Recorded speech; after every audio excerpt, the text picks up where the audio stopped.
KBS 7시 뉴스 함께하고 계십니다. 지금 시각은 7시 27분입니다. 여름이 되면 무더위뿐만 아니라 장마도 함께 찾아오게 되죠. 또 장마철이 되면 재난 취약 지역에 거주하는 분들이나 농업에 종사하시는 분들은 걱정이 또 커지기 마련입니다. 오늘 이슈앤토크에서는 올여름 장마 어떻게 대처하는 게 좋은지 얘기 들어보겠습니다. 강원지방기상청 김충기 예보과장 나오셨습니다. 안녕하십니까? 네, 안녕하십니까? 네.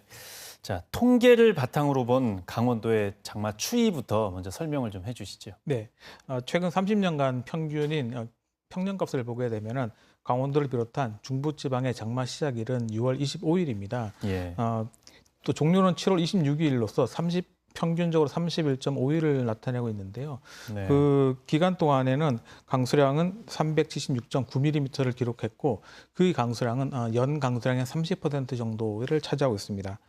최근에 장맛비는 국지적인 호우를 동반하게 돼서 그 지역적인 편차가 매우 크게 나타나는 그런 경향을 보이고 있습니다. 예. 이 장마에 내리는 비가 1년 내내 좀 나눠 내리면 얼마나 살기 좋은 나라가 될까 이런 생각도 하는데 일단 평균으로 봤을 때는 내일부터 이제 장마가 시작된다고 볼 수 있는데 장마가 점점 길어진다는 얘기가 많이 나오지 않습니까? 실제로 좀 이렇게 장마가 길어지는 이유가 뭡니까? 네, 그 부분을 좀 말씀드리면 최근 50년간의 자료를 보게 되면 2020년에 장마철 기간이 54일로서 역대로 최장 기간이었었습니다. 네. 하지만 그 다음 해인 21년에는 장마철 기간이 17일로서 역대적으로 제일 짧았던 세 번째로 짧은 해가 되겠습니다. 그렇게 네.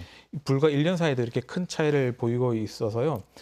장마 기간이나 장마철의 그 강수량은 특별히 증가하거나 또 감소하는 그런 경향은 보이고 있지는 않습니다. 다만 그 호우 경향처럼 장마철에도 강한 강도의 비가 잦아지는 경향이 뚜렷하게 나타나는 곳은 있습니다. 따라서 90년대 중후반부터는 장마 기간 중에 강수 현상이 전형적인 특성에서 조금씩 벗어나고 있다고 보시면 될 것 같습니다. 예. 또 온유월 장마라는 아주 옛말이 있지 않습니까? 이게 네. 온유월이 이제 음력이다 보니까 실제로 따지면 한 6, 7월 정도 이맘때쯤 장마가 시작된다고 보는데 우리나라의 이 장마가 왜 한 요 시기에 이렇게 항상 시작이 됩니까? 예, 과거 학교 다닐 때 우리나라 여름철에는 북태평양 기단의 영향, 그리고 겨울철에는 시베리아 기단의 영향을 받는다고 배우셨을 겁니다. 네. 여름철에 북태평양 기단이 영향을 받는데 그 기단이 현재 봄부터 시작해서 점차 북쪽으로 확장하게 됩니다. 그 확장하는 과정에 우리나라 부근에서 북쪽에 있는 찬 공기와 남쪽에 있는 뜨거운 공기가 부딪히면서 나타나는 정체전선이 생기는데요. 네. 그 정체전선이 나타날 때 그 정체전선을 따라서 뜨거운 많은 수증기들이 들어와서 우리나라 쪽에 장마를 나타내게 됩니다. 네. 보통은 뭐 지금 말씀드린 대로 남쪽에 해양성 한대 기단이 오후축의 기단과 또 남동쪽에 온난수비나 해양성 온대 기단이 북태평양 기단이 부딪혔다고 많이 했는데 네. 최근 들어 연구 결과로는 이 두 기단뿐이 아니라 남아시아 쪽에 있는 열대 몬순 기압골, 또 중국 내에 있는 대륙성 기단, 또 한대성 극기단까지 합쳐져서 5개 기단이 상호 영향을 주면서 나타나는 것으로 연구되고 있습니다. 예. 그 예측하기가 더 어려운 부분도 있겠네요. 과거보다는 훨씬 더 어려워졌습니다. 예. 강원도의 경우는 이 장마 기간에 더 좀 위험성을 체감하지 않습니까? 아무래도 네. 좀 산간 지역이 많기 때문인 것 같은데 어떻게 보십니까? 네, 그렇습니다. 강원도는 대부분이 산지로 형성되어 있고 또 백두대간의 동쪽으로는 굉장히 급경사를 이루는 지형을 나타내고 있습니다. 그러다 보니까 이 복잡한 지형으로 인한 영향이 많이 받게 되는데요. 골짜기가 길게 이어진 곳으로는 수증기가 모이면서 국지성 집중호우가 나타나게 되고 또 동해안 쪽으로는 동해상에서 수증기가 들어오면서 백두대간에 부딪혀서 또 강한 집중호우가 나타나게 됩니다. 이럴 경우에 계곡에서는 강수량이 적다고 해도 순간적으로 강한 강수가 내리게 되면은 계곡물이 굉장히 넘쳐나서 위험할 수가 있고요. 또 특히 강원도의 면적의 80% 정도 임야로 이루어지고 있는데 그 임야인 경우에 산사태 위험이 굉장히 크게 나타나고 있습니다. 네.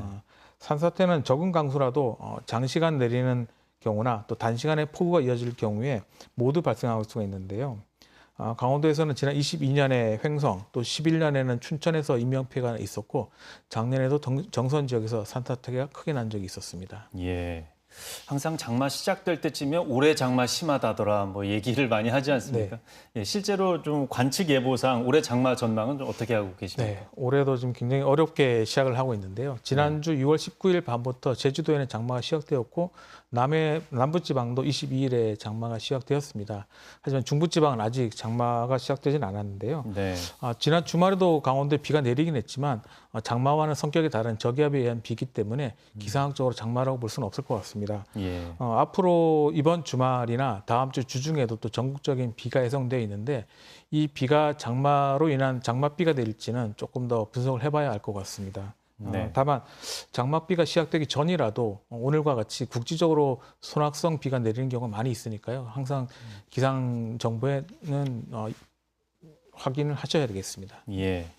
강원지방기상청은 이제 또 강릉에 있지 않습니까? 네. 예. 여기서 올해 장마에 대처하기 위해서 또 어떤 준비를 하고 있습니까? 네, 우리 기상청에서는 여름철 재해 대응을 위해서 5월 15일부터 10월 15일까지 자연재난 대책 기간을 두고 다각도로 준비를 하고 있는데요. 특히 방재기관과의 소통이 가장 중요한 것 같습니다.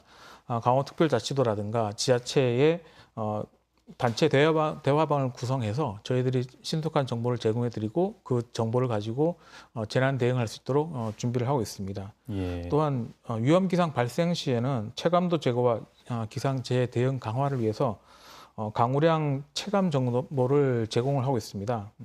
호우가 발생하거나 예상시에 춘천, 강릉 등 강원도 주요 지점을 대상으로 해서 급값 예상이나 또 강우량 재현 빈도 등을 정보로 제공하게 되겠습니다. 네.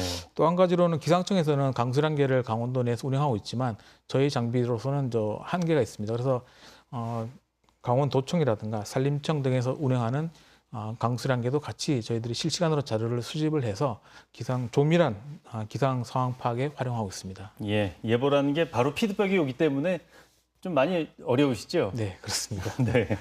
장마를 앞두고 도민들께서는 좀 어떻게 준비를 하면 될지 끝으로 말씀해 주시죠.